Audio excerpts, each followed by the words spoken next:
In video games, you can be a lot of things. You could be a wizard, you could be a space person, you could be a goat. And now, in this video game, you can be everything. Whoa. The game is called Everything, in which you are everything. Does it not make sense? Let's look at a video.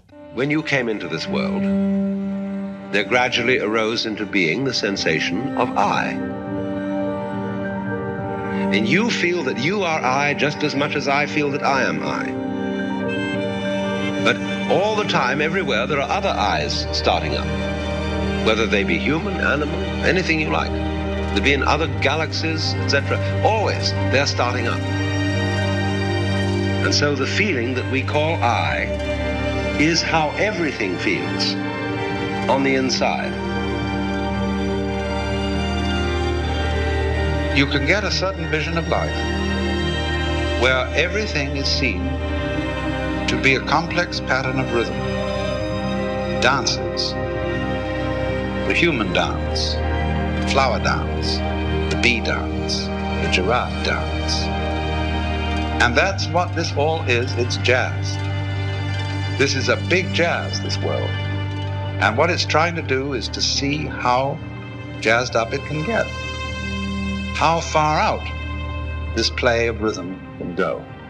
Yes, it is philosophy. Yeah, I don't know about you, but I am a somersaulting mammoth. I am into that giraffe dance. Yeah. So I think you can put that squarely on the stylistic choices of the artist who made this. It's David O'Reilly.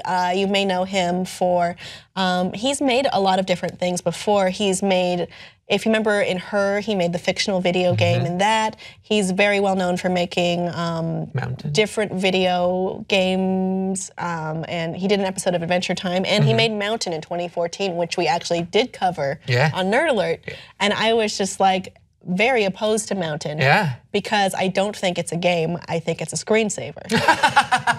Because games require that you take an active role and you don't do anything. But what if you're active in being still?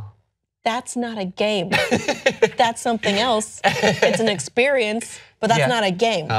Well, I mean, I think this boils down to, and this is not against everything, but it boils down to video games as an art form, because there's something about video games as art that is a completely different medium than a painting or a movie or a comic book. You know, there's the interactivity. There's something about being a part of a story, and I think that the more we get people experimenting, like with this, the better it'll be for the platform in general. So yeah, I mean, I'm more on board with everything because you do take an active role in doing this. That's my only caveat is I think I need to be an active participant in this for it to be called a game. Otherwise, I'm just experiencing something, which is fine. It's just something different. So this does, you would be able to, I guess, transfer consciousness or being into different creatures, be they microscopic, be they prehistoric, be they whatever, even out in space. You can be a forest. And I think it's such a cool concept and it's such a cool idea. I mean, looking at it graphics wise, I think graphics and gameplay are not the point. No, not for something like this. The point is to more of a philosophical ends. Yeah, and I think that it's doing what games are supposed to do, and it's making the player think outside of what they do normally day to day. So at least for me, like the point of a video game is this escapism, but also to like broaden what it would be like to experience life as something else, as the hero of Hyrule, definitely on board with that, because I mean, a lot of games are very cinematic. I do think video games are definitely art.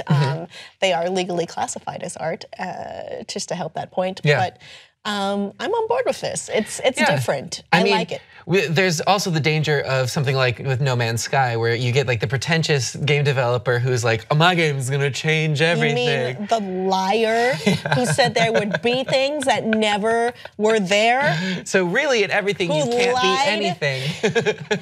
To our faces and our wallets. Still mad. Guys, $60 of my money. Yeah. Refund.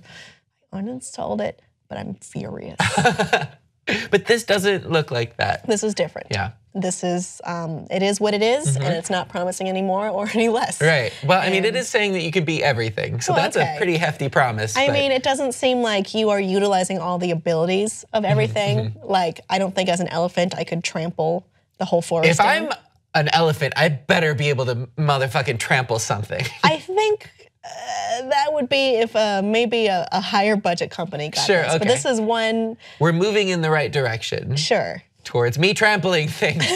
Listen, everyone, we got to get on board with the final result of just trampling everything. That's it. That's what we're going for. Want rampage. Not philosophical understanding of what it is to be and what life is.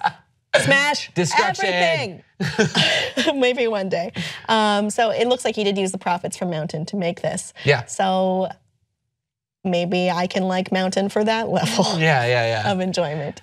So everything is coming out eventually. We're looking at this as gaming being the medium to understand and get through this philosophical journey and understand this point that maybe another medium wouldn't have looked at, which does further the idea that games are art. Audience, would you play everything? And do you think that it's important for games to be recognized as art? Please let us know below, and please like and subscribe for more.